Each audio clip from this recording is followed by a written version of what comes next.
స్వతంత్ర భారతదేశంలో మానవ తప్పిదాల వల్ల ఎక్కువ నష్టం జరిగింది ఎక్కడంటే ఈ ఆ లిస్ట్లో ఈ కాళేశ్వరం బ్యారేజెస్ కొలాప్స్ కూడా ఉందని చెప్పి నేను మీకు చెప్పక తప్పదు.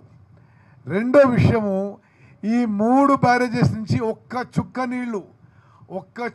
నీళ్లు మేము డ్రా చేయకుండా ఈ 2.5 ఏళ్ళు మేము రికార్డు స్థాయి వరి పంట పండించడం కానీ ప్రొక్యూర్మెంట్ చేయడం కానీ చేసిన విషయం కూడా నేను మనవి చేస్తున్నా. అంటే ఇప్పుడు ఈ యాసంగి పంటలోనే అంటే ఈ 25-26 ఖరీఫ్ అండ్ యాసంగి కలిపితే 295 లక్షల మెట్రిక్ టన్నుల వరి ధాన్యం పండించి 147 లక్షల మెట్రిక్ టన్నులు వరి ధాన్యం మా ప్రభుత్వం కొనుగోలు చేసింది. ఇట్లా ఈ బ్యారేజీ నుంచి ఒక చుక్క నీళ్ళు తీసుకోకుండా కూడా చాలా ఘోర తప్పిదం జరిగింది.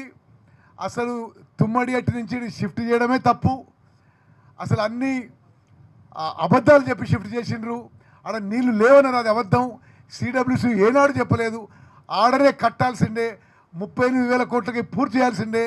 ఆ 16 లక్షల ఎకరాల 16.5 లక్షల ఎకరాల ఆయకట్టు వచ్చి తెలంగాణ సస్యశ్యామలం అయ్యేది. మరి ఇక ఏ కారణాలు ఉన్నాయో మీ అందరూ ఎక్స్పర్ట్సు అబద్ధాలు చెప్పి ప్రాజెక్టు షిఫ్ట్ చేసి 3 ఖర్చు పెట్టి 1,00,000 కోట్లు అప్పు తీసుకొచ్చి కట్టిన ప్రాజెక్టు వాళ్ళ హయాంలోనే, అదే గుర్తుపెట్టుకొని, వాళ్ళ హయాంలోనే కూలిపోయింది.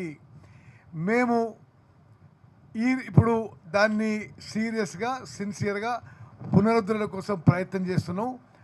భారతదేశంలో అంతర్జాతీయంగా ఈ విషయాల్లో ఎక్స్పర్ట్స్ని తీసుకొచ్చినాం. భారత సైన్యంలో ఎక్స్పర్ట్ తీసుకొచ్చినాం. ప్రపంచ ప్రఖ్యాత సంస్థల ద్వారా ఈ పునరుద్ధరణ డిజైన్ చేయిస్తున్నాం.